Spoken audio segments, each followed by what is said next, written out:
প্রিয়, don't disturb. তুই কি একটু চুপচাপ শুয়ে থাকতে পারিস না? প্রিয়ন্তী স্থির হয়। চোখ ঘোরাতেই দেখতে পায় সৌহার্দ্যের এক হাত তার পেট জড়িয়ে রেখেছে। প্রিয়ন্তীর হাড় হিম হয়ে আসে। বাচ্চা বউয়ের অবুঝ পানায় তাকে আরেকটু কাছে টেনে নিয়ে তার ওড়না জড়ানো গলার আরও গভীরে মুখ ডোবায়। মুখটাকে সেখানেই রেখে হিসহিসিয়ে বলে, বউ, বউ বালিশ থাকতে কোল বালিশ জড়াবো কেন? জানিস আমার বউটা কত আদুরে। প্রিয়ন্তী স্তব্ধ হয়ে যায়। কথাটা শুনে হাত পাও যেন জমে যায় বরফের ন্যায়। তার বুক কাঁপছে। কেন কাঁপছে বুঝতে পারছে না। যার দরুন প্রিয়ন্তী পুনরায় ঘাড় বাঁকিয়ে তাকায় সৌহার্দ্যের দিকে। ঘাড় বাঁকাতেই তার বাম গাল গিয়ে ঠেকে সৌহার্দ্যের কপালে।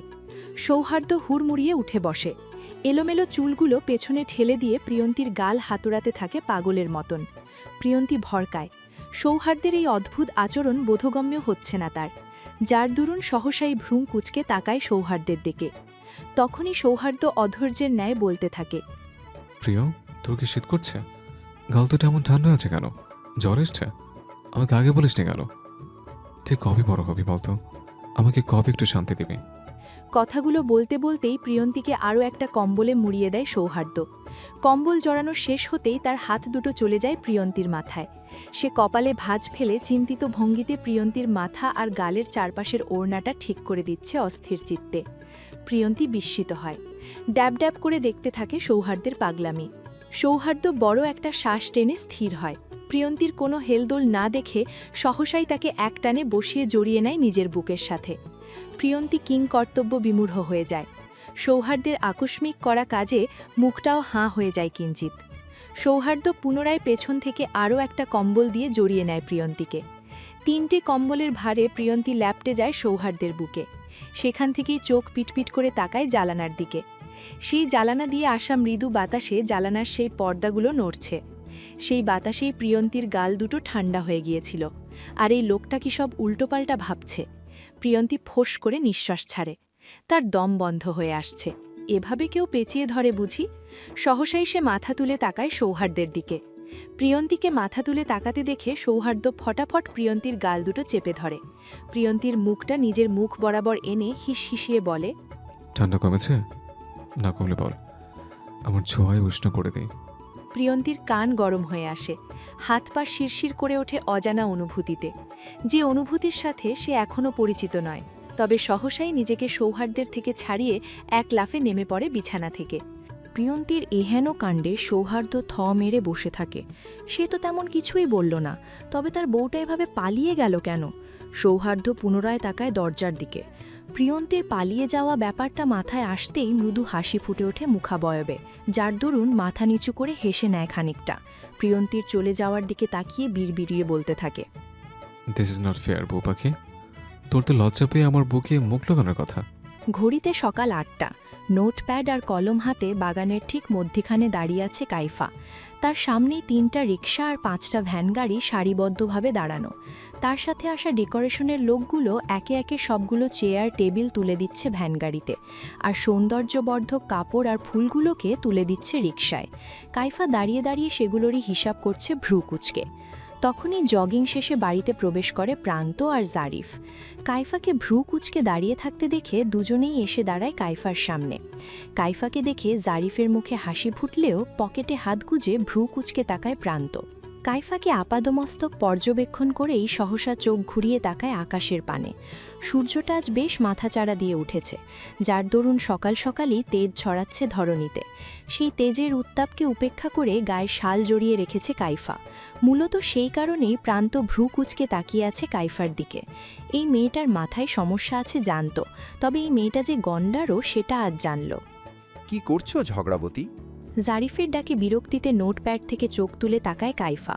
সহসাই জারিফকে তার দিকে হাসি হাসি মুখে তাকিয়ে থাকতে দেখে সেই বিরক্তি দ্বিগুণ পরিমাণে বেড়ে যায় তড়িৎ বেগে, যার দরুন মুখে মেকি হাসি ফুটিয়ে তুলে কাটকাট কণ্ঠে বলে, জারিফ ভ্যাবাচাক্কা খায়।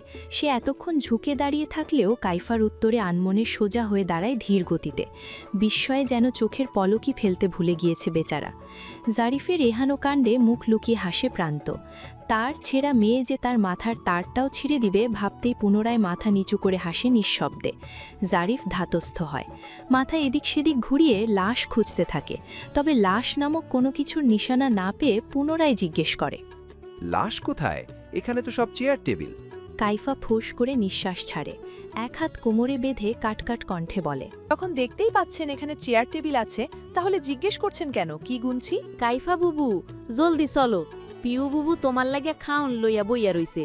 হ্যাঁ কইছে তোমারে না খাওয়াইয়া যাইতে দিব না, দরকার হইলে বাইন্দা রাখবো তোমারে। কথক দরুন পারুলের দিকে ফিরে বিরক্তিতে বলে, দেখছিস না কাজ করছি, তুই বরং তোর প্রিয় বুবুকে গিয়ে বল আমি অক্কা পেয়েছি।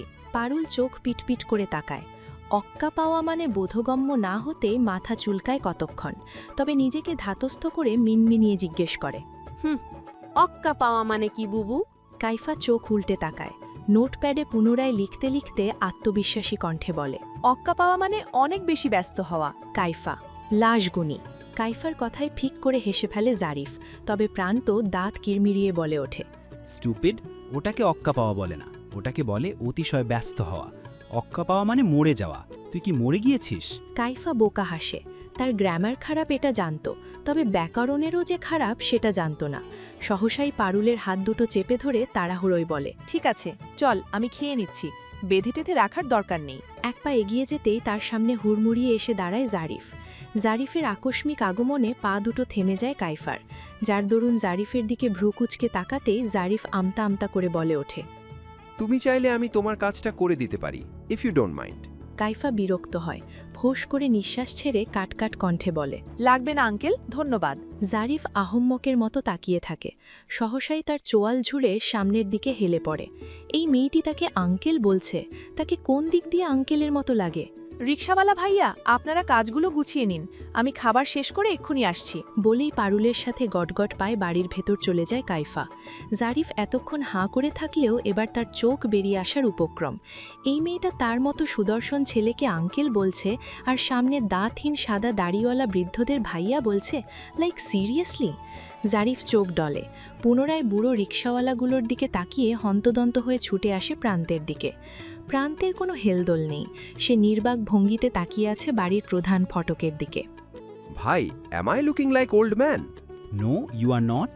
জারিফ স্বস্তির নিঃশ্বাস ফেলে। কাইফা আর পারুলের চলে যাওয়া পানে তাকিয়ে বিড়বিড়িয়ে জিজ্ঞেস করে, তাহলে ও আমাকে আঙ্কেল বলল কেন? আমার কি ওর নাম ঝংড়াবতী না দিয়ে পাগলবতী দেওয়া উচিত ছিল? প্রান্ত মৃদু হাসে। পকেটে হাত গুজে বাড়ির দিকে পা বাড়াতে বাড়াতে ক্ষীণ স্বরে বলে, উহু, যন্ত্রণাহীন মাথা ব্যথা।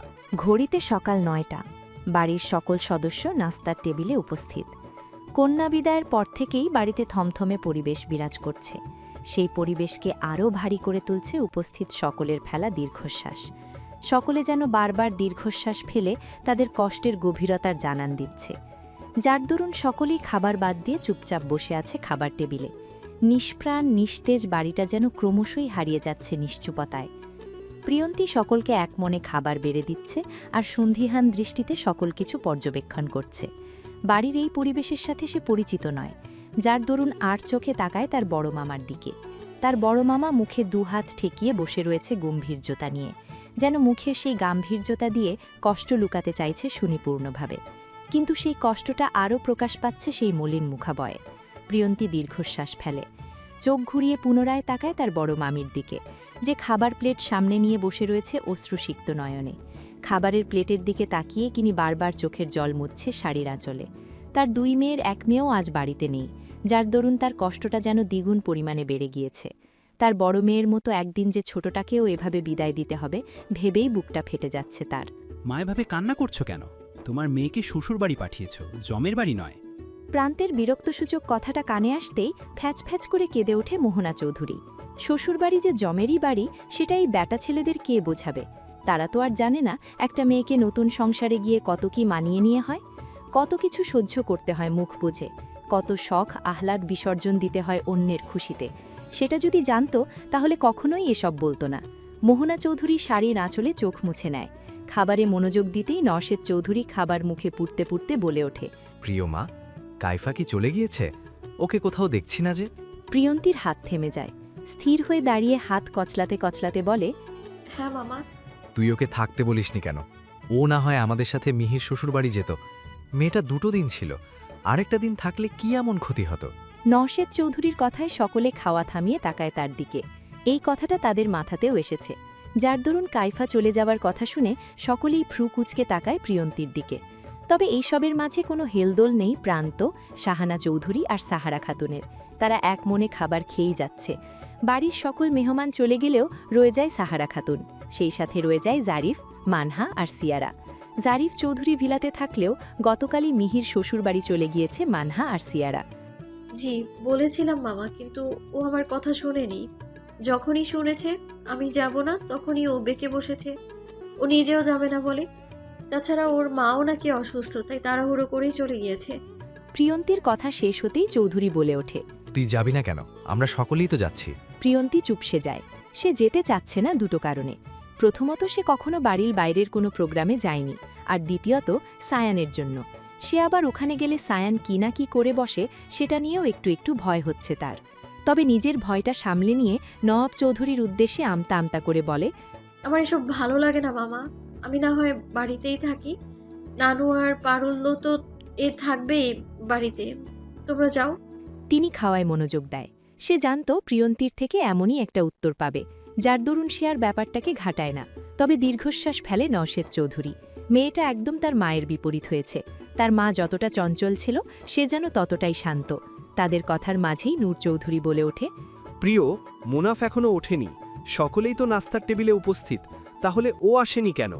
তুই তো ওকে বুঝিয়ে শুনিয়ে নিয়ে আসতে পারিস। ওকে সকলের সাথে নাস্তা করতে দেখলে আমাদেরও ভালো লাগে। প্রিয়ন্তী আড়ষ্ট হয়। লজ্জায় মিয়ে গেলেও চোখ তুলে তাকায় সিঁড়ির দিকে। সে যখন উঠেছে তখন তো লোকটা জেগেই ছিল, তাহলে এখনও নিচে নামছে না কেন? সে কি একবার যাবে তাকে ডাকতে?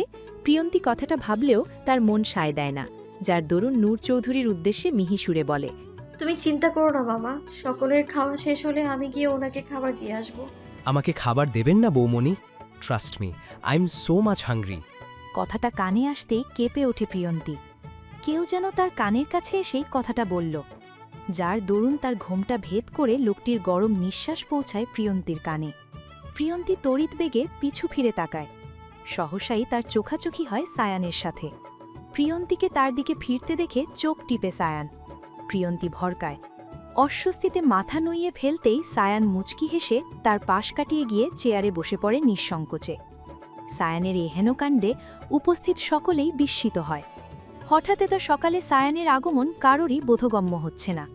তবে তার এ হেনকাণ্ডে খাওয়া থামিয়ে ভ্রু কুঁচকে তাকায় প্রান্ত। এই ছেলের হাবভাব তার ঠিক লাগছে না। মুখে কেমন অদ্ভুত রকমের হাসি। সেই হাসিতেই যেন কারো ধ্বংস লেখা আছে। মিশে আছে কোনো কিছু ছিনিয়ে নেওয়ার আক্রোশ। সকলকে চুপচাপ বসে থাকতে দেখে চোখ তুলে তাকায় সায়ান। সকলের উদ্দেশ্যে ভ্রু কুঁচকে বলে, আপনারা বুঝি বাড়ির জামাইকে এভাবেই আপ্যায়ন করেন? This is not impressive. সায়ানের এই কথায় সকলে আরেক দফায় বিস্মিত হয়। সায়ান হাতে একটা আপিল তুলে নেয়। সেটাতে কামড় বসাতে গিয়ে পুনরায় চোখ তুলে তাকায় সকলের দিকে। সকলকে তার দিকে বিস্মিত নয়নে তাকিয়ে থাকতে দেখে সহসাই ফোঁস করে তপ্ত নিঃশ্বাস ছাড়ে। নিজেকে ধাতস্থ করে সামনের দিকে ঝুঁকে হিসহিসিয়ে বলে, বিশ্বাস হচ্ছে না? ডু আই প্রুভ ইট? কিভাবে প্রুফ করব? বাসর করে? সহসাই বাড়ির 3 কর্তার মুখে কাঠিন্যতা ছেয়ে যায়। এই ছেলে রীতিমতো তাদের সাথে অসভ্যতা করছে, যার দরুন নওশেদ চৌধুরী গর্জিয়ে ওঠে। রাগে গিজগিজ করতে করতে উচ্চ স্বরে বলে, মুখ সামলে কথা বলো বেয়াদব ছেলে। তুমি কাদের সাথে কথা বলছো জানো? আর একবার অসভ্যতা করলে থাপড়িয়ে তোমার গাল লাল করে ফেলবো। সায়ান মৃদু হাসে। পেছনের দিকে হেলে গিয়ে মাথা ঝুঁকিয়ে ফেলে পেছনের দিকে। সেখানে কতক্ষণ মাথা এদিক সেদিক ঝাঁকিয়ে হুট করে আবার সামনের দিকে হেলে বসে। তার এই হেন কাণ্ডে উপস্থিত সকলেই ভরকায়। তবে অনড় হয়ে বসে থাকে নওশেদ চৌধুরী। সায়ান বসেছে ঠিক তার সামনের চেয়ারেই, যার দরুন তার দিকে হেলে চোখে চোখ রেখে ক্ষীর্ণ স্বরে বলে, কুল শ্বশুরমশাই কুল। এই বয়সে এতটা উত্তেজিত হওয়া স্বাস্থ্যের পক্ষে ক্ষতিকর। আর আপনাকে দেখে শুনে রাখার দায়িত্ব তো আমারই বলুন। যতই হোক আপনার একমাত্র মেয়ের জামাই বলে কথা। এই পর্যায়ে উপস্থিত সকলের মাঝে বোমা বিস্ফোরিত হয়। সকলেই চোখ বড় বড় করে তাকায় সায়ানের দিকে। তবে প্রতিবাদ করে ওঠে সাহানা চৌধুরী। চেয়ার থেকে দাঁড়িয়ে তীব্র আক্রোশে বলে। সায়ান পুনরায় মৃদু হাসে। আগের জায়গায় ফিরে এসে নির্লিপ্ত ভঙ্গিতে কামড় বসায় হাতে ধরা আপেলে। আপেল চিবোতে চিবোতে দৃষ্টি নিক্ষেপ করে বাড়ির প্রধান ফটকের দিকে। সেখানেই চোখজোড়া স্থির করে গলা উঁচিয়ে ডাকে, মিসেস সায়ান ফারাজি, কামেন। সায়ানের দৃষ্টি অনুসরণ করে উপস্থিত সকলেই দৃষ্টি নিক্ষেপ করে বাড়ির প্রধান ফটকের দিকে। তখনই ধীর পায়ে বউ সাজে বাড়িতে প্রবেশ করে সারা। তার গায়ে জড়ানো একটা সুতি লাল শাড়ি। সাদামাটা শাড়িটায় তাকে দেখতে কোনো নিচু বংশের বউয়ের মতোই লাগছে। সেই সাথে মাথায় জড়িয়ে রেখেছে লাল রঙা একটা নেটের ওড়না। তার ফর্সা মুখশ্রী জুড়ে কোনো প্রসাধনী ছাপ নেই, আর নেই গায়ে জড়ানো কোনো স্বর্ণালঙ্কার, যার দরুন তাকে বউ বউ না লাগলেও সদ্য বিবাহিত কোনো নারীর মতোই লাগছে। মেয়ের এই অবস্থা দেখে সাহানা চৌধুরীর বুকটা ধক করে ওঠে। সহসাই ছুটে গিয়ে ঝাপটে ধরে মেয়ের বউ সাজের দেহখানাকে। মেয়ের গালে হাত রেখে আদুরে সুরে বলে, সারা মা, কি হয়েছে তোর? চোখ মুখ এমন লাগছে কেন? এতক্ষণ কোথায় ছিলি? আর এমন একটা শাড়ি পরে ঘুরছিস কেন? খোল এক্ষুনি। জানিস না এমন কম দামি শাড়ি আমাদের বাড়ির কাজের লোকেও পরে না? সারা মুলিন হাসে। সায়ানের দিকে দৃষ্টি নিক্ষেপ করে গায়ে জড়ানো শাড়ির আঁচলটা দু হাতে খামচে ধরে ক্ষীর্ণ স্বরে বলে, এটাকে কম দামি বলবে না মা, এটা আমার স্বামীর দেওয়া শাড়ি, তাই এটার দাম অতুলনীয়। জানো, এই কম দামি শাড়িটাই আমার কাছে মহামূল্যবান, যেটার মূল্য টাকায় হয় না, ভালোবাসায় হয়। সারার এহেন কথায় সাহানা চৌধুরী বিস্মিত নয়নে তাকায় সারার দিকে। ততক্ষণে সাহানা চৌধুরীর দেখা দেখি সকলেই তড়িঘড়ি ছুটে যায় ড্রয়িং রুমে। তবে নওশেদ চৌধুরী ঠায় দাঁড়িয়ে থাকে মূর্তির ন্যায়। তার তখনও বিশ্বাস হচ্ছে না তার মেয়ে তার সামনে দাঁড়িয়ে আছে বউ সাজে, যার দরুন পলকহীন তাকিয়ে থাকে মেয়ের রক্তিম মুখশ্রীর দিকে। তার আদুরে মেয়েটা যে এমন একটা কাজ করতে পারে সেটা সে তখনও মানতে পারছে না, যার দরুন সোফার দিকে এগিয়ে যেতে যেতে মনে মনে আওড়াতে থাকে, আচ্ছা, এটা কি স্বপ্ন? চোখে ভুল দেখছি? হবে হয়তো। আজই গিয়ে একবার চোখের ডাক্তার দেখিয়ে আসব। সোফার কাছাকাছি আসতেই গায়ের ভার ছেড়ে ধপ করে সোফায় বসে পড়ে নওশেদ চৌধুরী। তার এরূপ আকস্মিক ঘটনায় সকলেই চমকে তাকায় তার দিকে। সকলে এগিয়ে আসতে চাইলেও তার আগেই ছুটে আসে সারা। বাবার বেগতিক অবস্থা দেখে তড়িঘড়ি করে মেঝেতে বসে পড়ে হাঁটু গেড়ে। বাবার দু হাত নিজের মুঠোয় পুড়ে ডলতে থাকে অধৈর্যের ন্যায়। সারা বাড়িতে প্রবেশ করা পর থেকেই লজ্জায় মাথা নুইয়ে রেখেছে বাড়ির বাকি দুই কর্তা। তাদের বাড়িতে এমন এক ঘটনা ঘটেছিল বহু বছর আগে, যার শাস্তি তারা আজও ভোগ করছে। বয়ে বেড়াচ্ছে সেই কলঙ্কের বোঝা। তাদের কাছে এরকম বিয়ে মানেই অভিশাপ। তবে কি আজ আবারও সেই ঘটনার পুনরাবৃত্তি ঘটল? আবারও তাদের সংসারে নেমে এলো আরেক অভিশাপ। বাবা, কি হয়েছে তোমার? শরীর খারাপ করছে? পানি খাবে?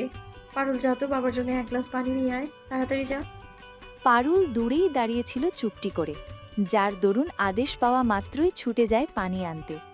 সেকেন্ড কয়েক পেরোতেই পানির গ্লাস হাতে ছুটে আসে সারার কাছে। সারা হাত উঁচিয়ে গ্লাসটা নিয়ে তুলে ধরে নওশেদ চৌধুরীর মুখের সামনে। নওশেদ চৌধুরী চোখ তুলে তাকায়। মেয়ের অন্যায়ের কথা মাথায় আসতেই তীব্র আক্রোশে গ্লাসটা ছুঁড়ে ফেলে সশব্দে চর বসায় সারার গালে। সারা টাল সামলাতে না পেরে অপরদিকে হেলে পড়ে, তবে নিজেকে সামলে পুনরায় অশ্রুসিক্ত নয়নে তাকায় বাবার দিকে। যে বাবা তার গায়ে কখনো ফুলের টোকাও লাগতে দেয়নি, সেই বাবাই কিনা আজ তাকে চর মারল। সারার চোখে অশ্রু ভর করে। টুপ করে সেটা গড়িয়ে গিয়ে পড়ে নওশেদ চৌধুরীর পায়ে। নওশেদ চৌধুরী পা সরিয়ে নেয়, মুখ ফিরিয়ে কাটকাট কণ্ঠে বলে, তুমি এক্ষুনি এ বাড়ি থেকে বেরিয়ে যাও। যেই মেয়ে আমার মান সম্মান রাখে না, সেই মেয়ের মুখও দেখতে চাই না আমি। আমি মনে করব আমার একটা মেয়ে ছিল, যে আজ এই মুহূর্ত থেকে আমার কাছে মৃত। সারা স্তব্ধ হয়ে যায়। বিস্ময়ে কোল থেকে হাত দুটো ফ্লোরে গড়িয়ে পড়তেই ঝনঝন শব্দ তুলে হাতে থাকা কাঁচের চুড়িগুলো ভেঙে টুকরো টুকরো হয়ে যায়। সেই শব্দে সারা চোখ ঘুরিয়ে তাকায় চুড়িগুলোর দিকে। এগুলো তার বিয়ের চুড়ি। মূল্য কম হলেও কি সুন্দর দেখতে। সারা সেই ভাঙা চুড়িগুলোর দিকে তাকিয়ে নিজেই নিজেকে প্রশ্ন করে, এই চুড়িগুলোর মতো কি তার মনটাও ভাঙল? তবে কি একজনের ভালোবাসা পাওয়ার লোভে সকলের ভালোবাসা হারালো? যার জন্য সকলের ভালোবাসা হারালো, তার ভালোবাসা পাবে তো সে? নাকি তার সকল বিসর্জন বিষাদে পরিণত হবে? সারা চোখ তুলে তাকায়, অশ্রুসিক্ত নয়নে দৃষ্টি নিক্ষেপ করে সায়ানের দিকে। সায়ান ভাবলেশহীনভাবে একের পর এক কামড় বসাচ্ছে আপেলে, যেন এখানে কোনো সিনেমা চলছে আর সে খুব দারুণভাবে সেটা উপভোগ করছে। সারা মলিন হাসে। যেই লোকটাকে তার পাশে দাঁড়ানোর কথা, সেই লোকটা দিব্যি বসে আছে তাকে এমন পরিস্থিতিতে ফেলে। সারা ধাতস্থ হয়। আশেপাশে তাকাতেই দেখতে পায় সকলেই মাথা নুইয়ে দেখেছে লজ্জায়। লজ্জায় নাকি অস্বস্তিতে বুঝতে পারছে না সে অন্যায় করেছে সেটা সে জানে। তবে কি সেই অন্যায়ের শাস্তি হিসাবে তাকে চিরকালের জন্য এ বাড়ি ছেড়ে যেতে হবে? আর কখনো কি সে এ বাড়িতে আসতে পারবে না? মায়ের আদরে মেয়ে আর বাবার আহ্লাদে হতে পারবে না? সারার চোখ ফেটে কান্না বেরিয়ে আসে। অবাধ্য চোখের জলগুলোকে যেন কিছুতেই আটকাতে পারছে না, যার দরুন আশেপাশে সব কিছু ঝাপসা দেখছে। সারা উঠে দাঁড়াতে নিলেই ছুটে আসে প্রিয়ন্তী। সারার সাথে সে নিজেও বসে পারে নৌশেদ চৌধুরীর পায়ের কাছে। আলতু স্পর্শে সারার হাত দুটো তুলে নেয় নিজের হাতের মুঠোয়। ভাঙা চুড়িতে সারার হাত কেটে গিয়েছে, যার দরুন সেখান থেকে টুপটাপ রক্ত গড়িয়ে পড়ছে। প্রিয়ন্তী নিজের ওড়নায় সারার হাত দুটো পেঁচিয়ে ধরে। সারা চোখ তুলে তাকায় প্রিয়ন্তীর দিকে। মুগ্ধ হয়ে দেখতে থাকে বাচ্চা মেয়েটির দায়িত্ববোধ। সকলে তার থেকে মুখ ফিরিয়ে নিলেও এই মেয়েটি কি সুন্দর তাকে আপন করে নিচ্ছে। বাবা, তুমি কি আপুর এটুকু ভুল ক্ষমা করতে পারো না প্লিজ? তো অভিমানে মানুষ হারায়, যেমনটা আমার মা হারিয়ে গিয়েছে। তুমি কি চাও সারা আপু আমার মায়ের মতো হারিয়ে যাক? প্রিয়ন্তীর কথায় বুকটা ধক করে ওঠে নওশেদ চৌধুরীর। সহসাই ভীতি ছড়িয়ে পড়ে তার চোখে মুখে, যার দরুন তড়াক করে মুখ ঘুরিয়ে তাকায় সারার দিকে। সারাকে দাঁড় করিয়ে ঝাপটি ধরে বুকের মধ্যিখানে। তার বোনের মতো তার মেয়েটাও একই অন্যায় করেছে ঠিকই, তবে সে চায় না তার একই ভুলের কারণে তার মেয়েটাও হারিয়ে যাক তার বোনের মতো। তার এই মেয়েটা যে তার বড্ড আদুরে। নওশেদ চৌধুরীর চোখ থেকে অশ্রু গড়িয়ে পড়ে। অশ্রুসিক্ত নয়নেই আদুরে কণ্ঠে বলে, মা, আম্মা, এমনটা কেন করলি মা? বাবাকে একবার বলতে পারতি, বাবার নিজে দাঁড়িয়ে থেকে তোর বিয়েটা দিতাম। জানিস তো আমার বোনটাও এমন ভুল করেছে, আবার হারিয়েও গিয়েছে। আমি চাই না তুইও হারিয়ে যা। পেরু আমাকে ফাঁকি দিয়েছে, কিন্তু আমি তোকে ফাঁকি দিতে দেব না, কিছুতেই দেব না। আমার বোনটাকে আমি ছুঁতে পারি না বহুকাল। ছোট্টবেলার মতো হাত ধরে হাঁটতে পারি না ইচ্ছে হলেই। জানিস, আমার কষ্ট হয়, বুকটা ফেটে যায় অসহ্য যন্ত্রণায়। সেই ব্যথাটাই সহ্য করে বেঁচে আছি। পুনরায় সেই একই ব্যথা সইবার ক্ষমতা আমার নেই মা। এবার হয়তো দম বন্ধ হয়েই মারা যাব। কথাগুলো শেষ হতেই নওশেদ চৌধুরীকে শক্ত করে ঝাপটে ধরে সারা। সে নিজেও চুপচাপ চোখের জল ফেলতে থাকে বাবার সাথে। বাবা মেয়ের এরূপ দৃশ্যে উপস্থিত সকলের নয়ন অশ্রুসিক্ত হয়ে ওঠে।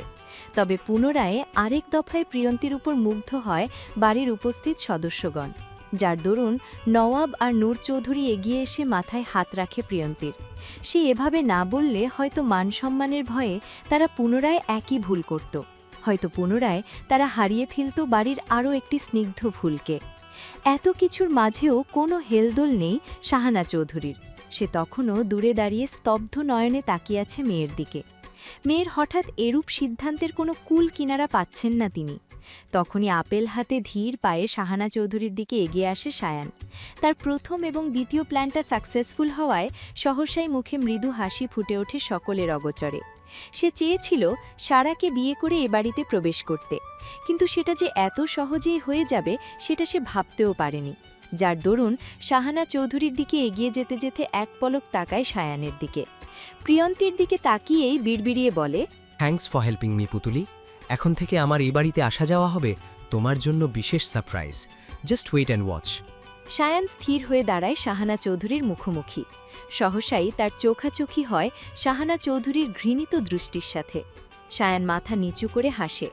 শাশুড়ি মায়ের ভাবভঙ্গি বুঝতে পেরে কিছুটা ঝুঁকে হিসহিসিয়ে বলে, আনহেলদি মাদার ইন ল, মেয়ের জামাই পছন্দ হয়েছে? ওপস, সরি, আনহেলদি বলে ফেললাম। অবশ্য আপনি আনহেলদি, খুবই অস্বাস্থ্যকর সবার জন্য, বিশেষ করে আমার পুতুলির জন্য। শাহানা চৌধুরী রক্তিম চোখে তাকায় সায়ানের দিকে। সায়ান পুনরায় হাসে। স্থির হয়ে দাঁড়িয়ে শান্ত কণ্ঠে বলে, আপনার রাগ হওয়ার কারণটা আমি জানি, বলি শুনবেন? আপনার মেয়েকে কেন বিয়ে করলাম সেটা নিয়ে তো? আচ্ছা, সেটা না হয় আরেকদিন বলবো। এখন দ্বিতীয় কারণটা শুনুন। আপনার মেয়ের গায়ে জড়ানো শাড়িটা দেখে রাগ হচ্ছে, তাই না? এত বড় বাড়ির মেয়ে কিনা এমন শাড়ি পরে বিয়ে করলো? ছ্যা! সায়ান থামে। পুনরায় শাহানা চৌধুরীর দিকে ঝুঁকে হিসহিসিয়ে বলে, জানেন শাড়িটার দাম কত? মাত্র 400 টাকা, ফুটপাত থেকে কিনেছি। আর ওই যে গায়ে ওড়নাটা দেখছেন, ওটা তো সেকেন্ড হ্যান্ড। ইস, কার গায়ের ছোঁয়া লেগে আছে ওই ওড়নাটায় কে জানে, কোনো ফকিরনির জাতের নয় তো। শাহানা চৌধুরীর গা রি রি করে ওঠে। সে রীতিমতো রাগে ফুঁসছে, যার দরুন আঙুল উঠিয়ে কিছু বলতে যাবে তার আগেই সায়ান পুনরায় বলে ওঠে, relax unhealthy mother in law, relax. এখনই এত উত্তেজিত হলে চলবে? এখনো তো আরও অনেক কিছু বাকি। জানেন, আপনার মেয়েটা খুব বোকা। কি সুন্দর, কোনো কিছু যাচাই বাছাই না করেই আমাকে বিয়ে করে নিল। আবার যেভাবে নাচাচ্ছি সেভাবেই নাচাচ্ছে, একদম কাঠের পুতুলের মতো। এই কাঠের পুতুলের মাধ্যমেই আমি আমার পুতুলির কাছে পৌঁছাবো, সকলের থেকে ছিনিয়ে নিয়ে তাকে নিজের করে নিব। কেউ তাকে ছোঁয়া তো দূরে থাক, চোখের দেখাও দেখতে পারবে না। সায়ানের চোখে মুখে হিংস্রতা ভর করে, তবে নিজেকে স্বাভাবিক করে পুনরায় বলতে শুরু করে, এখন থেকে আপনার করা প্রতিটা অন্যায়ের শাস্তি পাবে আপনার মেয়ে। আমার পুতুলির গায়ে করা প্রতিটা আঘাতের দ্বিগুণ পরিমাণে আঘাত ফেরত পাবে আপনার মেয়ে। মাইন্ডেড। বলেই দৃষ্টি ঘোরায় প্রিয়ন্তীর দিকে। শাহানা চৌধুরীও সেই দৃষ্টি অনুসরণ করে তাকায় সেদিকে। সহসাই তার গা জ্বলে ওঠে। এই ছোট লোকের বাচ্চা তার ছেলের সাথে তার মেয়ের জীবনটাও শেষ করে দিল। এই কাল নাগিনীকে সে ছাড়বে না, কিছুতেই না। তখনই ধীর গতিতে সিঁড়ি বেয়ে নিচে নেমে আসে সৌহার্দ্য। সদ্য গোসল সেরে আসায় তার চুল থেকে টুপটাপ জল গড়িয়ে পড়ছে। সে জলে ভিজে গায়ের কালো টি শার্টটা বারবার ল্যাপটে যেতে চাচ্ছে শরীরের সাথে। সায়ান ঘাড় কাত করে তাকায়। সৌহার্দ্যকে নামতে দেখে সহসাই তার মুখে মৃদু হাসি ফুটে ওঠে, যার দরুন সেও সৌহার্দ্যের ন্যায় ধীর গতিতে এগিয়ে যেতে থাকে সিঁড়ির দিকে। শেষ সিঁড়িকে আসতেই সৌহার্দ্য স্থির হয়ে দাঁড়ায়। সায়ানকে তার সামনে দাঁড়িয়ে থাকতে দেখে পকেটে হাত গুজে শান্ত দৃষ্টিতে তাকায় সায়ানের রহস্যময় হাসি হাসি মুখটার দিকে। Mister Souharda Mona Chowdhury. Oops, sorry, mistake. Respected brother in law, you are too much late. Cinema তো শেষ, খাতাম। সৌহার্দ্য নির্লিপ্ত ভঙ্গিতে প্যান্টের পকেটে হাত গুজে তখনও তাকিয়ে আছে শান্ত দৃষ্টিতে। সায়ানের কোনো কথাই তার বোধগম্য হচ্ছে না, যার দরুন শান্ত কণ্ঠেই জিজ্ঞেস করে, হোয়াট ডু ইউ মিন? আমি কিছুই মিন করছি না, তবে একটা সিক্রেট বলতে চাইছি, শুনবেন? সায়ান থামে, সৌহার্দ্যের দিকে ঝুঁকে হিস হিসিয়ে বলে, জানেন, আপনার বউটা খুব মিষ্টি। দেখলেই কেমন নিজের বউ মনে হয়। আমায় দিয়ে দিবেন নাকি আপনার বউটাকে? বলেই চোখ টিপে সায়ান। সৌহার্দ্য সহসাই সায়ানের কলার চেপে ধরে। রাগী গর্জন করতে গিয়েও থেমে যায় ড্রয়িং রুমে উপস্থিত বয়োজ্যেষ্ঠদের দেখে। সেখানে বাড়ির সকলেই উপস্থিত, যার দরুন সে চাইছে না এ ব্যাপারে ঝামেলা করতে। ব্যাপারটার সাথে প্রিয়ন্তী জড়িত দেখে সৌহার্দ্যের হাত ঢিলে হয়ে আসে। সে চায় না এই উটকো ব্যাপারটা বাড়ির বড়দের কানে যাক, যেখানে তার প্রিয়র সম্মান জড়িত। সৌহার্দ্যের হাতের বাঁধন আলগা হতেই মাথা নিচু করে হাসে সায়ান।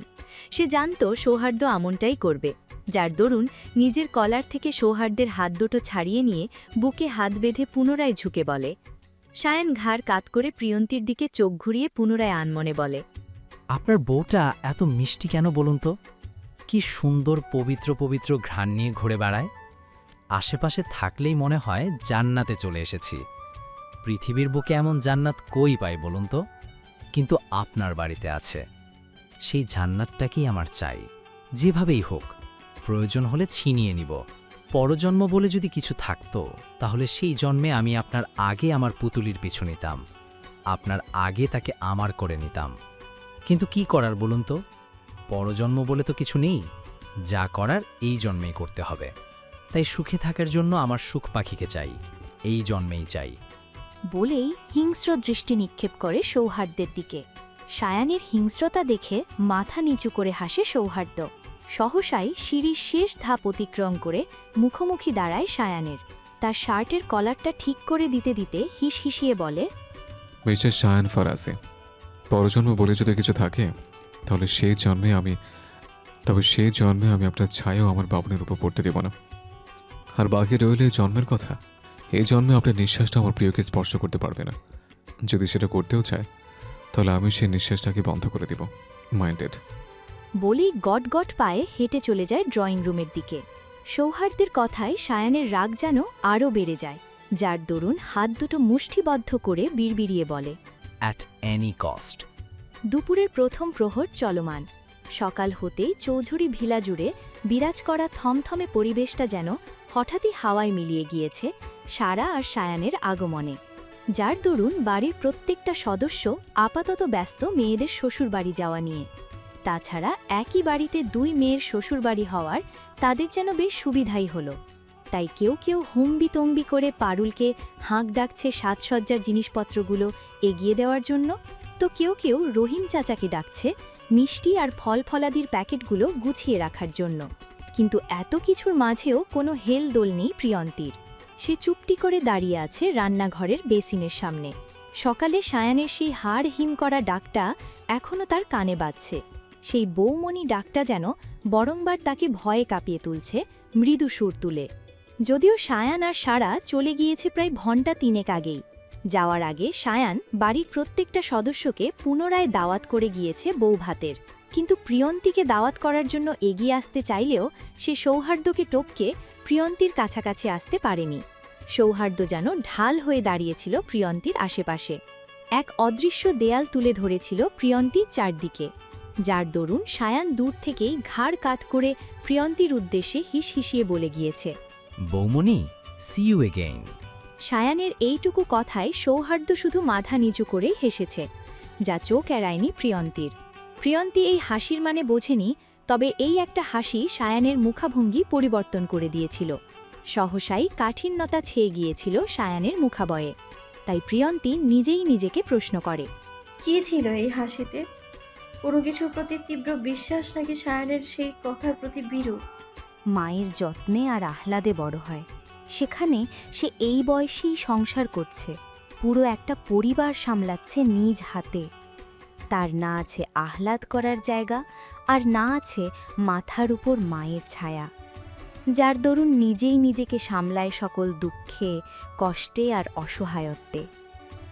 কথাগুলো মনে পড়তেই প্রিয়ন্তীর গাল বেয়ে দুফোঁটা অশ্রু গড়িয়ে পড়ে। সহসায় নিজেকে ধাতস্থ করে তড়িঘড়ি সেই অশ্রুটুকু মুছে নেয় সন্তর্পণে। নিজেকে সামলে নিয়ে পুনরায় কাজে মনোযোগী হতেই তার মনে পড়ে কাইফার মায়ের কথা। কাইফা যখন স্কুলে আসে তখন তার মা টিফিন বক্স হাতে ছুটে আসে টিফিন টাইমে। সেই বক্সে আহামরি কোনো খাবার থাকে না, সাধ্যের মধ্যে থাকে কিছু পান্তা ভাত, আলু ভাজা আর একটা কাঁচা লঙ্কা। তবুও কাইফা সেগুলোকে তৃপ্তি সহকারে খায়। প্রিয়ন্তী শুধু ড্যাব ড্যাব করে চেয়ে থাকে। মায়ের হাতের পান্তা ভাতও যে এতটা মজার হতে পারে সেটা হয়তো কাইফাকে না দেখলে বুঝতেই পারত না। প্রিয়ন্তীকে তাকিয়ে থাকতে দেখে কাইফার মা প্রিয়ন্তীকেও কাছে টেনে নিতেন। নিজের মেয়ের মতো প্রিয়ন্তীকেও খাইয়ে দিতেন পরম যত্নে। কিন্তু প্রিয়ন্তীর পেট আর মন কোনোটাই ভরত না। ভরবে কি করে? নিজের মায়ের ঘ্রাণটা যে অন্যের মায়ের মধ্যে পাওয়া যায় না, সেই সাথে নিজের মায়ের যত্নের পরিমাণটাও যে অন্যের মা পোষাতে পারে না। আম্মা, এইখানে একলা একলা কি করো? তুমি যাইবা না বিয়াবাড়িতে? প্রশ্নটা কানে আসতেই পুনরায় ভাবনাচ্যুত হয় প্রিয়ন্তীর, যার দরুন ঘাড় কাত করে পিছু ফিরতেই তার চোখাচোখি হয় সাহারা খাতুনের সাথে, যে তার দিকেই তাকিয়ে আছে হাসি হাসি মুখে। তার হাসি হাসি মুখ থেকে বারবার পানির রস চুইয়ে চুইয়ে পড়ছে, আর সেও সেটাকে বারবার রুমাল দিয়ে মুছে নিচ্ছে আলতো স্পর্শে। না আন্টি, আমি যাচ্ছি না, আপনারা যান, আমি বাড়িতেই আছি। প্রিয়ন্তীর কথা শেষ হতেই তার কাছাকাছি এসে দাঁড়ায় সাহারা খাতুন। সহসায় কপালে চিন্তার ভাঁজ ফেলে উৎকণ্ঠা নিয়ে জিজ্ঞেস করে, ও মা, এইটা কি কথা? যাইবা না কেন? আমরা সকলেই তো যাইতাছি। বাড়িতে একলা একলা থাইক্কা কি করবা তুমি? প্রিয়ন্তী চোখ তুলে তাকায়, শান্ত দৃষ্টিতে পরখ করতে থাকে তার সামনে দাঁড়িয়ে থাকা মহিলাটিকে। মহিলাটি তার মেঝো মামির মতো অত সুন্দরী নয়, গায়ের রং তামাটে বর্ণের। বয়সও হয়তো তার মেঝো মামির চেয়ে অনেক বেশি হবে। মুখে কেমন বয়সের ছাপ পড়ে গিয়েছে। প্রিয়ন্তী চোখ নামায়। মহিলাটির সাথে সে সহজ হতে পারছে না, কথা বলতে বারবার অস্বস্তি হচ্ছে, যার দরুন মাথা নুইয়েই আমতা আমতা করে বলে, আমি একা নই, নানু আর পারুলও থাকবে বাড়িতে। নানু শরীর খারাপ, তাই তার কখন কি লাগে না লাগে সেটা দেখার জন্য হলেও তো আমার থাকা প্রয়োজন। আর পারুল তো ছোট মানুষ, ও একা একা সব সামলাতে তো পারবে না। আপনি চিন্তা করবেন না আমায় নিয়ে। প্রিয়ন্তী থামে, পুনরায় চোখ তুলে তাকায় সাহারা খাতুনের দিকে। তার দিকে তাকিয়েই ক্ষীর্ণ কণ্ঠে জিজ্ঞেস করে, আপনার কি কিছু লাগবে আন্টি? প্রিয়ন্তীর প্রশ্নে সাহারা খাতুনের মুখে প্রশস্ত হাসি ফুটে ওঠে, যেন সে এতক্ষণ যাবৎ এই প্রশ্নটারই অপেক্ষায় ছিলেন। যার দরুন গাল বেয়ে পড়া পানের রসটুকুকে পুনরায় মুছে হাসি হাসি মুখে বলে, আমারে কয়টা পান ধুয়ে দিতে পারবা আম্মা? এই যে আমি হাতে করা নিয়ে আইছি, ওইখানে গিয়ে কই খুঁজবো বলো তো? দিন, আমি ধুয়ে দিচ্ছি। প্রিয়ন্তী কোমল সুরে কথাটা বলেই নিজের হাতে পানগুলো তুলে নেয়। বেসিনের দিকে ঘুরে পান ধোয়ায় মনোযোগী হতেই প্রিয়ন্তীর কাণ্ডে পুনরায় হাসি ফুটে ওঠে সাহারা খাতুনের মুখে। যার দরুন প্রিয়ন্তীর আরেকটু কাছাকাছি ঘেঁষে হাসি হাসি মুখে জিজ্ঞেস করে, আম্মা জানো, তুমি খুবই লক্ষ্মী একটা মাইয়া। কি সুন্দর সব দিকে নজর তোমার। আমার বইন্ডার ভাগ্য কত ভালা। সে ভাগ্য কইরাই তোমার মতো একখানা বউ পাইছে। সাহানা খাতুন থামেন। প্রিয়ন্তীর দিকে আর চোখে তাকিয়ে কিছুটা ঝুঁকে হিসিয়ে বলে, আচ্ছা আম্মা, তোমার আব্বা তোমার কোনো খোঁজ খবর নেয় না? দেখবার আসে না তোমারে? সে কি বাচ্চা আছে নাকি মইরা গেছে? প্রিয়ন্তীর হাত থেমে যায়। সহসাই এক অজানা ভয়ে বুকটা ধক করে ওঠে তার। তার বাবা মারা যাবে কেন? তার বাবা বেঁচে আছে, নিশ্চয়ই বেঁচে আছে। সে একদিন আসবে, তাকে নিয়ে যাবে এখান থেকে। প্রিয়ন্তীর চোখে অশ্রু ভর করে। সে যা ভাবছে তা যদি সত্যি না হয়, তাহলে কোথায় যাবে সে? কার আশ্রয়ে কাটাবে বাকি জীবন? কে তাকে বুকে আংলে নেবে বাবার মতন? প্রিয়ন্তী অশ্রুসিক্ত নয়নেই তড়িৎ বেগে পিছু ফিরে তাকায়। তার হাঁসফাঁস লাগছে, কণ্ঠ রোধ হয়ে আসছে ক্রমাগত। সকলকে জানাতে হবে তার বাবা আছে, বলতে হবে সে একদিন আসবে। যার দরুন সাহারা খাতুনের উদ্দেশ্যে কিছু বলতে যাবে, তখনই তার বাকশক্তি যেন পুরোপুরি রোধ হয়ে যায়। পুরো শরীর ঝিমঝিমিয়ে ওঠে অজানা উত্তেজনায়। তার কানে বিদ্যুতের ন্যায় প্রবেশ করে একটি লাইন, যে কি বারংবার তার কানে বাজতে থাকে মধুর সুর তুলে। মিস রাফিদা আহমেদ প্রিয়ন্তী, আপনার নামে একটা চিঠি এসেছে ফ্রম রেদওয়ান আহমেদ। প্রিয়ন্তী যেন তার কানকেই বিশ্বাস করতে পারছে না। তার বাবা তাকে চিঠি পাঠিয়েছে এতদিন পর। কতদিন হবে প্রিয়ন্তী হিসেব করতে পারে না, কারণ সময়টা যে একদিনের নয়, কয়েক বছরের।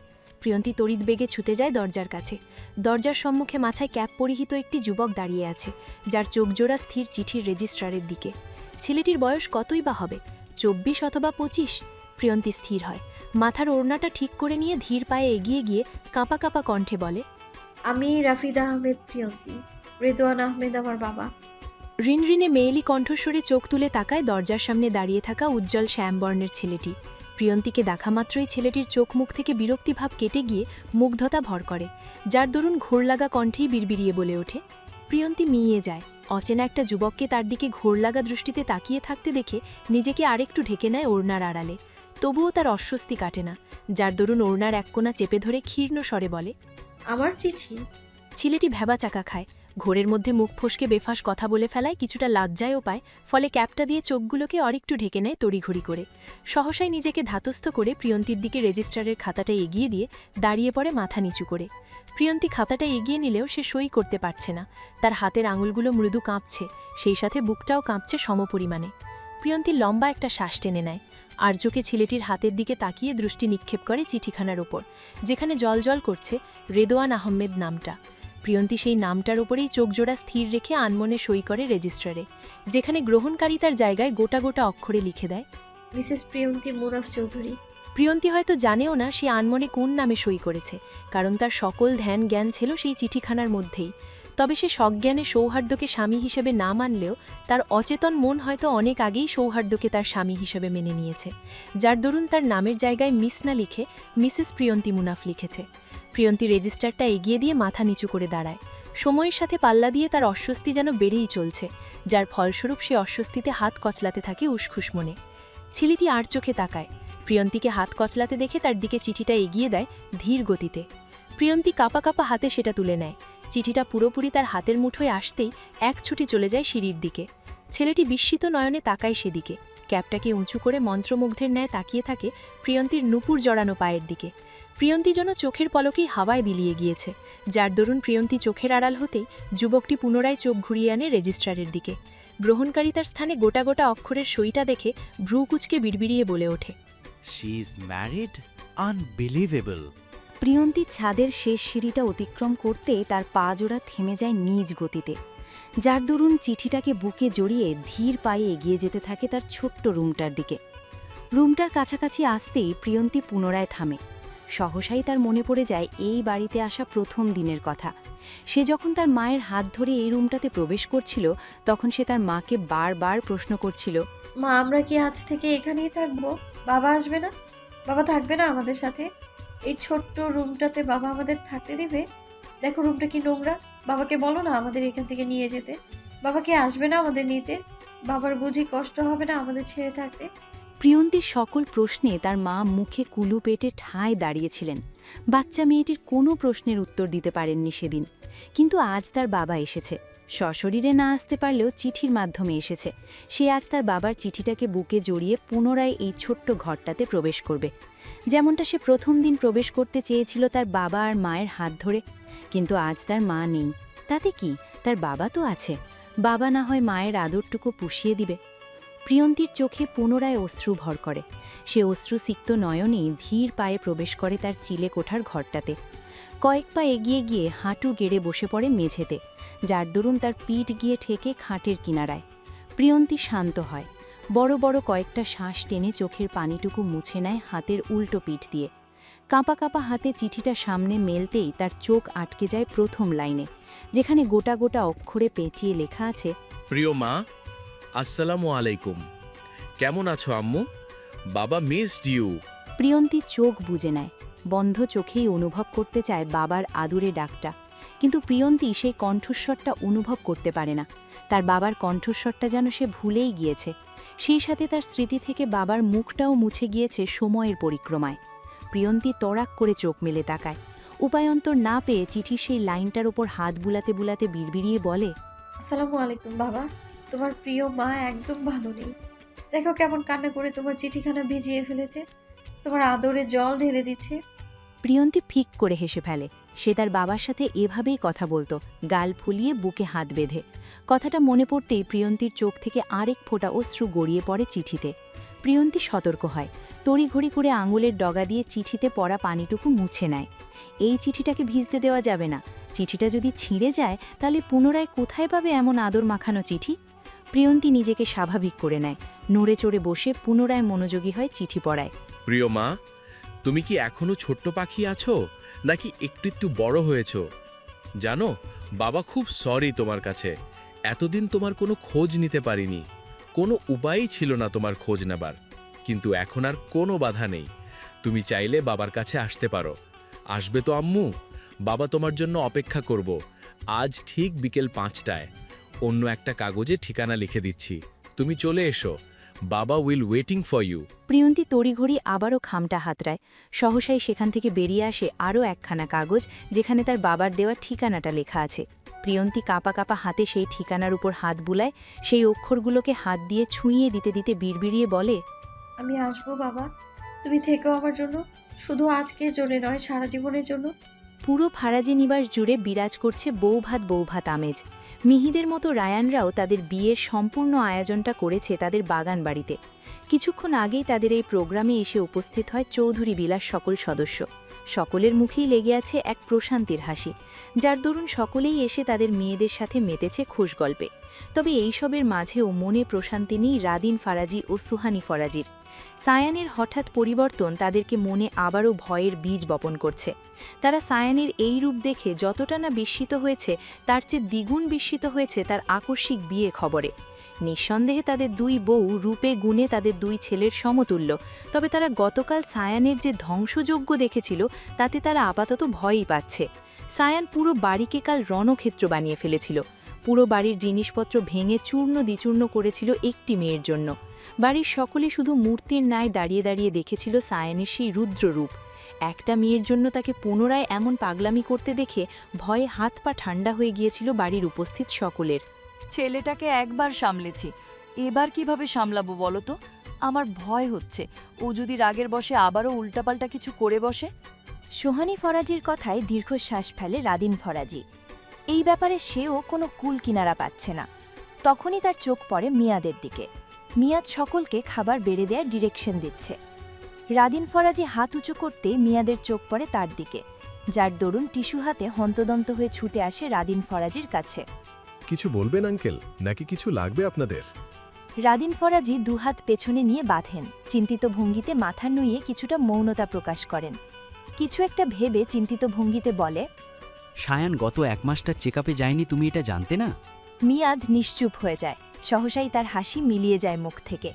তাকে চুপ থাকতে দেখে রাদিন ফরাজি যেন তার উত্তরটা খুব সহজেই পেয়ে যায়। তুমি জানো সায়নের শারীরিক আর মানসিক কন্ডিশন কতটা খারাপ হচ্ছে, তারপরও তুমি এই বিষয়টাকে হেলাফেলা করলে। সায়নের সমস্যার ব্যাপারে তুমি ছাড়া আর কে ভালো জানে, তাই তো তোমাকে সর্বক্ষণ তার পাশে পাশে থাকতে বলেছি। ওকে দেখে শুনে রাখাটাই তো তোমার প্রধান কাজ। মিয়াদ চুপসে যায়। চোখ তুলে তাকাতেই দেখতে পায় রাদিন ফরাজি আর সুহানি ফরাজি তার দিকে তাকিয়ে আছে চিন্তিত ভঙ্গিতে। তাদের চিন্তিত মুখ দেখে মিয়াদের অনুশোচনা হয়, যার দরুন মাথা নুইয়েই ক্ষীর্ণস্বরে বলে, সরি আঙ্কেল, আসলে দোষটা আমারই।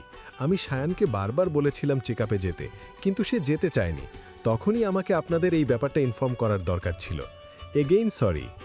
রাদিন ফরাজি আর সোহানি ফরাজি পুনরায় দীর্ঘশ্বাস ফেলে। দোষটা কারো নয়, দোষটা আসলে তাদেরই। তাদের একটা ভুলই তাদের কাল হয়ে দাঁড়িয়েছে। রাদিন ফরাজি হাতের ইশারা করতেই সালাম দিয়ে সেখান থেকে চলে যায় মিয়াদ।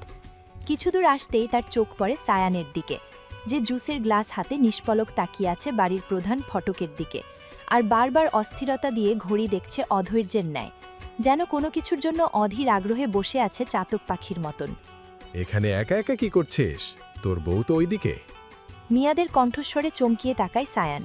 সহসাই তার মুখে বিরক্তি ফুটে ওঠে, যার দরুন মুখ কুচকে বিড়বিড়িয়ে বলে, বৌমাই ফুট। মিয়াদ এগিয়ে আসে, সায়ানের কাঁধে হাত রেখে শান্ত কণ্ঠে জিজ্ঞেস করে, এমন পাগলামি করছিস কেন? তুই যার জন্য এমনটা করছিস সে কখনো মেনে নিবে তোকে? আমি যতটুকু দেখেছি মেয়েটা অনেক পর্দাশীল আর লাজুক প্রকৃতির। এমন মেয়েরাই স্বামীভক্ত হয়। তারা যদি একবার স্বামীর প্রতি আকৃষ্ট হয় তাহলে কেউ তাদের সেখান থেকে ফেরাতে পারে না। আজীবন তারা সেই স্বামী ভক্তি নিয়েই কাটিয়ে দেয়। পরপুরুষ তাদের কাছে জেহের হয়ে যায়। বলেই চোখ টিপে ধীর পায়ে এগিয়ে যায় স্টেজের দিকে। মিয়াদ নির্বাক তাকিয়ে থাকে সেদিকে। সায়ান স্টেজে এসে ফট করে বসে পড়ে সারার পাশে। সায়ানকে বসতে দেখে সারা চোখ তুলে তাকায়। তার কিছুটা লজ্জা লাগছে, যার দরুন পুনরায় চোখ নুইয়ে ফেলতেই পাশ থেকে কনুই দিয়ে ধাক্কা দেয় মিহি। মাথাটা সারার কান বরাবর এনে হিসিয়ে বলে, বাবু, তোর পেটে পেটে এত, আবার এখন হবু বরকে দেখে লজ্জাও পাওয়া হচ্ছে। আমাকে বললে কি এমন হতো শুনি? আমি কি তোদের প্রেমে বাগড়া দিতাম? সমস্যা নেই, এখন সব কিছুর শোধ তুলব। মনে রাখিস, এখন থেকে আমি কিন্তু তোর বোন নই, সাথে যাও। বলেই চোখ টিপে চলে যায় ফটো সেশনের দিকে, যেখানে তার আর রায়ানের ফটোশ্যুট চলছে। মিহি চলে যেতেই সারা পুনরায় চোখ তুলে তাকায় সায়ানের দিকে। সায়ান নিরিক্ত ভঙ্গিতে হাত পা ছুঁড়ে বসে আছে আর অনমনে বারবার জুসের গ্লাসে চুমুক বসাচ্ছে। সারা কিছুটা হেলে বসে, সায়ানের দিকে মুখ নিয়ে ক্ষীর্ণস্বরে জিজ্ঞেস করে, দেখুন তো আমায় কেমন লাগছে? আপনার বউয়ের মতো লাগছে তো? সায়রান ঘাড় কাত করে তাকায়। সাহসাই হাতে ধরা গ্লাসের সবটুকু জুস ছুঁড়ে মারে সারার মুখে। সারা অত বিহবলের মতো তাকিয়ে থাকে। আকস্মিক ঘটনায় কি থেকে কি হলো কিছুই বুঝতে পারছে না সে। তবে আশেপাশের কিছু মানুষকে তার দিকে তাকিয়ে থাকতে দেখে সহসাই মাথা নুইয়ে ফেলে লজ্জায়। এইসব থার্ড ক্লাস সাজ আমার বউ দিবে না, আর এমন থার্ড ক্লাস সাজে কাউকে আমার বউয়ের মতো ও লাগবে না। তাহলে কেমন সাজে আমাকে আপনার বউয়ের মতো লাগবে? সায়ানের মুখে হাসি ফুটে ওঠে, যেন প্রশ্নটা কোনো প্রশ্ন ছিল না, একটা কৌতুক ছিল। সায়ান পুনরায় আগের জায়গায় শান্ত হয়ে বসে, পায়ের ওপর পা তুলে বুকে হাত বেঁধে চোখ ঘুরাতে থাকে আশেপাশে। As like her. সায়ান দূরে আঙুল তাক করতেই সারা সেই আঙুল অনুসরণ করে দৃষ্টি নিক্ষেপ করে সেদিকে। তৎক্ষণাৎ তার দৃষ্টি আটকে যায় একজন ভিখারি মহিলার উপর, যে বাগানের একপাশে কাঁচুমাচু হয়ে খাবার খাচ্ছে। তার পরনের শাড়িটি নোংরায় কালো হয়ে রয়েছে, সেই সাথে শাড়ির বিভিন্ন জায়গায় অসংখ্য ছিদ্র দৃশ্যমান। সারা চোখ ঘুরায়, তার পাশে বসা পাষণ্ড পুরুষটির দিকে তাকিয়ে অশ্রুসিক্ত নয়নেই বিড়বিড়িয়ে বলে, done, I will do everything for your sake. দুপুরের শেষ প্রহর চলমান। আকাশে বিরাজ করা হলদে কমলা আভা জানান দিচ্ছে ঘড়িতে 3:30। সৌহার্দ্য খাবারের প্লেট হাতে দাঁড়িয়ে আছে চিলেকোঠার ঘরটার সামনে, যেখানে সূর্যের মৃদু আঁচে ছাদের মসৃণ মেঝেতে তার ছোট্ট ছায়া পড়েছে। সেই সাথে রোদের তীব্রতায় তার বাদামি চুলগুলো চিকচিক করছে। সৌহার্দ্য ফোঁস করে নিঃশ্বাস ছাড়ে। সে বাড়ির বাহিরে গিয়েছে প্রায় ঘণ্টা 3 আগে। যাওয়ার আগে প্রিয়ন্তীকে বারবার ডেকেও কাছে পায়নি। এমনকি বাড়ি ফেরার পরও তাকে পুরো বাড়ি হন্নি হয়ে খুঁজে কোথাও না পেয়ে সহসাই ছুটে যায় দাদির ঘরে। তখনই জানতে পারে প্রিয়ন্তী নিজের ঘরে রয়েছে এবং নাওয়া খাওয়া বাদ দিয়ে বেঘরে ঘুমোচ্ছে। সৌহার্দ্য পুনরায় ফোঁস করে নিঃশ্বাস ছাড়ে। খাবারের প্লেটটা হাতে নিয়েই বিড়বিড়িয়ে বলে, প্রিয়, তুই কবে আমি একটু বুঝবি বলতো? তুই জানিস না তোকে না দেখলে আমার কত অস্থির লাগে। তবু আমার থেকে এইভাবে পালিয়ে পালিয়ে বেড়াস কেন? এবার তুই একটু রহম কর আমার উপর। জানিস সব কিছু সামলাতে সামলাতে আমি বড্ড ক্লান্ত। সৌহার্দ্য 2 কদম এগিয়ে আসে।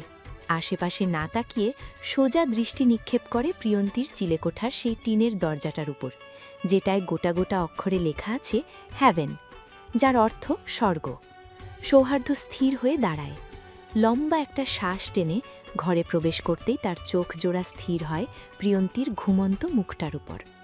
সে কিয়ৎক্ষণ তাকিয়ে রয় সেই ঘুমন্ত মুখটায়। সহসাই তার সকল রাগ অভিমান উবে গিয়ে মুগ্ধতা ভর করে চোখে মুখে, যে মুগ্ধতা তাকে গ্রাস করে প্রতিনিয়ত। সে মুগ্ধ নয়নে ধীর পায়ে এগিয়ে যায়। হাতে ধরা প্লেটটাকে নিঃশব্দে টেবিলের উপর রেখে ফট করে বসে পড়ে প্রিয়ন্তীর গা ঘেঁষে। প্রিয়ন্তীর মুখের উপর ঝুঁকে বসতেই দেখতে পায় প্রিয়ন্তীর ঘুমন্ত মুখে রোদ আর ছায়ারা লুকোচুরি খেলছে। মূলত তার মাথার উপর থাকা জানালার পর্দাটা বাতাসে বারবার নড়ছে, তাই যখনই বাতাসের তীব্র বেগে পর্দাটা সরে যাচ্ছে তখনই প্রিয়ন্তীর মুখে মুখে রোদের ঝলকানি লুটোপুটি খাচ্ছে। ফলে প্রিয়ন্তী ঘুমন্ত অবস্থাতেই চোখ মুখ কুঁচকে ফেলছে। আবার যখনই পর্দাটা সূর্যের কিরণকে আড়াল করছে তখনই প্রিয়ন্তীর মুখ স্বাভাবিক হয়ে আসছে। প্রিয়ন্তীর এহেন কাণ্ডে সৌহার্দ্য মুখ টিপে হাসে। প্রিয়ন্তীর নিকট আরও কিছুটা ঝুঁকে গিয়ে হিসহিসিয়ে বলে, বাবুনি তাতে আতুরে কেন বলতো?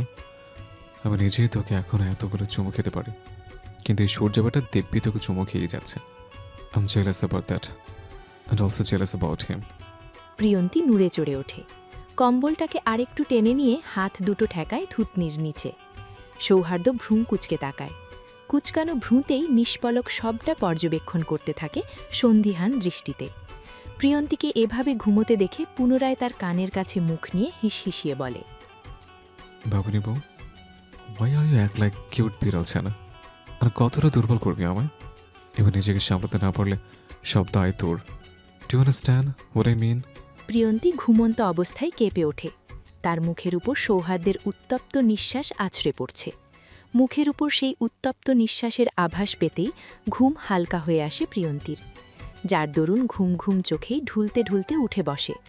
তবে পুরোপুরি ঘুম না কাটায় তাল সামলাতে না পেরে অপর পাশে হেলে পড়তে সৌহার্দ্য তার এক হাত মেলে দেয়।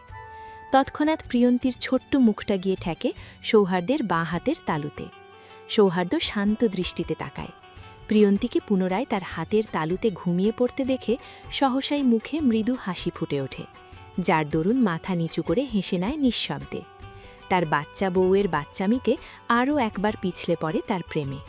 তবে নিজেকে ধাতস্থ করে প্রিয়ন্তীকে আস্তে করে টেনে নিয়ে জড়িয়ে ধরে বুকের সাথে। প্রিয়ন্তী ল্যাপটে যায় সেই বুকে। সৌহার্দ্য গভীর একটা শ্বাস টানে। প্রিয়ন্তীর মাথায় হাত বুলাতে বুলাতে কণ্ঠ খাদে নামিয়ে ডাকে, প্রিয়, এই বাবুনি বউ, আর কত ঘুমাবে? রাতে ঘুম হয়নি ঠিক করে?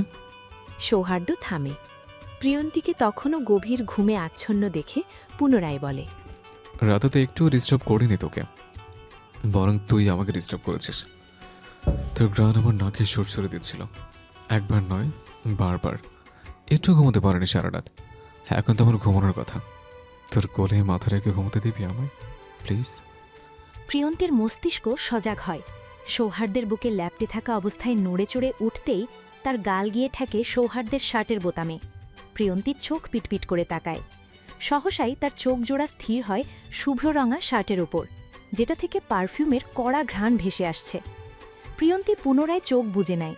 আবিষে আরেকটু ল্যাপটে ঘুমোতেই তার সজাগ মস্তিষ্ক জানান দেয় সে তার বিছানায় নয়, বরং ল্যাপটে শুয়েছে কারো প্রশস্ত বুক। প্রিয়ন্তী তড়াক করে চোখ মেলে তাকায়। মানুষটার ঘ্রাণ আর স্পর্শটা পরিচিত মনে হতেই তড়িৎ বেগে দূরে ছিটকে যায়। মাথার একপাশ চেপে ধরে চোখ পিটপিট করে তাকাতেই তার চোখাচোখি হয় সৌহার্দ্যের সাথে, যে তারই দিকে তাকিয়ে আছে ভ্রু কুচকে। হয়তো প্রিয়ন্তীর এহেন কাণ্ডে সে কিছু বিরক্ত অথবা রাগান্বিত। প্রিয়ন্তী মিয়ে যায়। সৌহার্দ্যকে এমন অসময়ে তার ঘরে দেখে আরেকটু সরে বসে ঘাড় কাত করে দৃষ্টি নিক্ষেপ করে টেবিল ঘড়িটার দিকে, যেটা জানান দিচ্ছে সে প্রায় 3 ঘন্টা ঘুমিয়েছে। প্রিয়ন্তীর চোখ বড় বড় হয়ে আসে। ঘড়িতে সময় দেখে পুনরায় সৌহার্দ্যের দিকে দৃষ্টি নিক্ষেপ করে হুড়মুড়িয়ে বলে, ভাইয়া আপনি এখানে কেন? রায়ান ভাইয়াদের বাড়ি যাননি? আর মামা মামি তারা গিয়েছে? নানু কোথায়? সে খাবার খেয়েছে? আমি এতক্ষণ ঘুমিয়েছি, কেউ ডাকেনি কেন? প্রিয়ন্তীর এতগুলো প্রশ্নে সৌহার্দ্য ফোঁস করে নিঃশ্বাস ছাড়ে। প্রিয়ন্তীকে তার দিকে প্রশ্ন জড়ানো দৃষ্টিতে তাকিয়ে থাকতে দেখে সহসাই তাকে হেঁচকা টানে এনে বসায় নিজের কোলে, যার দরুন প্রিয়ন্তীর পিঠ গিয়ে ঠেকে সৌহার্দ্যের প্রশস্ত বুকে। ঘটনার আকস্মিকতায় প্রিয়ন্তী হকচকিয়ে যায়। কিছু বুঝে ওঠার আগেই পুনরায় প্রিয়ন্তীকে কম্বল জড়িয়ে নিজের বুকের সাথে চেপে ধরে সৌহার্দ্য। প্রিয়ন্তী ভড়কায়। দূরে সরে আসতে চাইলে সৌহার্দ্য ঝাঁঝালো কণ্ঠে বলে, আর একবার নড়াচড়া করলেই চর খাবি। এখানে সে লুকিয়ে আছিস কেন? সকাল থেকে কতবার ডেকেছিলাম তোকে, শুনেছিস আমার কথা? আর ভাইয়া কাকে ডাকছিস? আমি তোর ভাইয়া হই, স্টুপিড? প্রিয়ন্তী চুকসে যায়। কথা বাড়ালেই বিপদ ভেবে শান্ত হয়ে বসে দৃষ্টি নিক্ষেপ করে তার পায়ের আঙুলগুলোর উপর, যেগুলো কম্বল ভেদ করে বেরিয়ে আসায় সেগুলোই মিষ্টি রোদ উপচে পড়ছে। প্রিয়ন্তী চুপচাপ আঙুলগুলোকে নাড়িয়ে নাড়িয়ে দেখতে থাকে অন্যমনস্ক হয়ে, আর ভাবতে থাকে চিঠি পড়তে পড়তে কখন যে ঘুমিয়ে পড়েছিল কিচ্ছু মনে নেই তার। সকলে তাকে কি না কি ভাবছে কে জানে। সকলে হয়তো তাকে অনেকবার ডেকেছে কিন্তু পায়নি। প্রিয়ন্তী লজ্জা পায়। এমন অসময় ঘুমিয়ে পড়ার জন্য নিজেই নিজেকে বকে নেয় খানিকটা। প্রিয়ন্তীর কোনো হেলদোল না দেখে সৌহার্দ্য ভ্রু কুচকায়। সহসাই দুহাত সামনে এনে প্রিয়ন্তীকে জড়িয়ে ধরে সন্ধিহান কণ্ঠে থেমে থেমে জিজ্ঞেস করে, প্রিয়, তুই কি আমার উপর রেগে আছিস? অথবা আমাকে নিয়ে কোনো অভিযোগ? আমি কিন্তু এখন স্মোকও করছি না, ট্রাস্ট মি। প্রিয়ন্তী অস্বস্তিতে পড়ে, তবুও নিজেকে সামলে নিয়ে দুদিকে মাথা নাড়ায়, যার অর্থ সে রেগে নেই এবং তার কোনো অভিযোগও নেই। তাহলে কান্না করেছিস কেন? কে কিছু বলেছে নাকি? ফুপির কথা মনে পড়ছে? প্রিয়ন্তী হাঁক চকিয়ে যায়। চোখ পিটপিট করে ভাবতে থাকে সে যে কান্না করেছিল সেটা এই লোকটা জানল কি করে। সে তো কাউকে কিছুই বলেনি, এমনকি এই ঘরের বাহিরেও যায়নি। প্রিয়ন্তী ওড়না খামচে ধরে, নিজের মনে তৈরি হওয়া প্রশ্নগুলোকে মনে লেখেই ক্ষীর্ণ কণ্ঠে বলে, ওই কান্না করিনি তো, আপনি ভুল ভাবছেন। মিথ্যে বলছিস আমার সাথে? জানিস, তোর মুখ দেখলে আমি সব বুঝতে পারি। তোর গালে এখনো কান্নার দাগ স্পষ্ট। প্রিয়ন্তী চুপসে যায়। ধরা পড়ে যাওয়ায় ভয়ে ভয়ে মাথা নিচু করতেই সৌহার্দ্য তপ্ত নিঃশ্বাস ছাড়ে। সহসাই প্রিয়ন্তীকে ঘুরিয়ে নিজের মুখ বরাবর বসিয়ে তার গাল দুটো চেপে ধরে আলতো স্পর্শে বলে, প্রিয়, তোর কাছে একটা জিনিস চাই, দিবি? প্রিয়ন্তী চোখ পিটপিট করে তাকায়। সৌহার্দ্যকে তার দিকে করুণ দৃষ্টিতে তাকিয়ে থাকতে দেখে মিনমিনিয়ে বলে, কি? সৌহার্দ্য কিয়ৎক্ষণ তাকিয়ে রয়। প্রিয়ন্তীর ফোলা ফোলা মুখটার দিকে তাকিয়ে ঘোর লাগা কণ্ঠে বলে, আমার সে ছোট্ট প্রিয়টাকে চাই, যার কান্না পেলেই আমার জন্য সারাদিন অপেক্ষা করত। আমি যখনই বাড়ি ফিরতাম তখনই ছুটে এসে আমার কোমর জড়িয়ে ধরে ভ্যা ভ্যা করে কাঁদত। আমার সেই কাঁদনের প্রিয়টাকে চাই। আমার সেই দায়িত্বশীল প্রিয়টাকে চাই, যে সকাল হলে ছোট্ট ছোট্ট হাতে কফি নিয়ে ছুটে আসতো আমার ঘরে। কাপা কাপা হাতে কফি মগটা টেবিলে রেখে আমার পাশে বসে উৎকণ্ঠা নিয়ে বলতাম। আমি আবারও আধো আধো চোখ মেলে আমার সেই ছোট্ট দায়িত্বশীল রাগী প্রিয়টাকে দেখতে চাই, যে ঠান্ডাকে ঠান্ডা না বলে গরম বলতো, যে আমার ঘুম না ভাঙলে বুকে হাত বেঁধে গাল ফোলাত। আমার সে ছোট্ট প্রিয়টাকে চাই, যে চুল বেঁধে দেওয়ার জন্য আমার কাছে ছুটে আসতো, বায়না ধরতো চুলে বিভিন্ন ধরনের হেয়ার স্টাইল করে দেওয়ার, চুল বাঁধতে না পারলে যে কান্না করে চোখ ফোলাতো, কান্নার ফাঁকে ফাঁকে আমার শার্টের হাতে সর্দি মুছত। আমার সেই প্রিয়টাকে চাই। জানিস, আমি ঠিকই চুলে বিভিন্ন হেয়ার স্টাইল করা শিখেছি, কিন্তু ততদিনে আমার সেই বায়না ধরা প্রিয়টা হারিয়ে গেছে, দূরে সরে গিয়েছে আমার থেকে। তার চুল বাঁধা তো দূরে থাক, আজ 7টা বছর আমি তার চুলগুলো চোখের দেখাও দেখতে পাই না।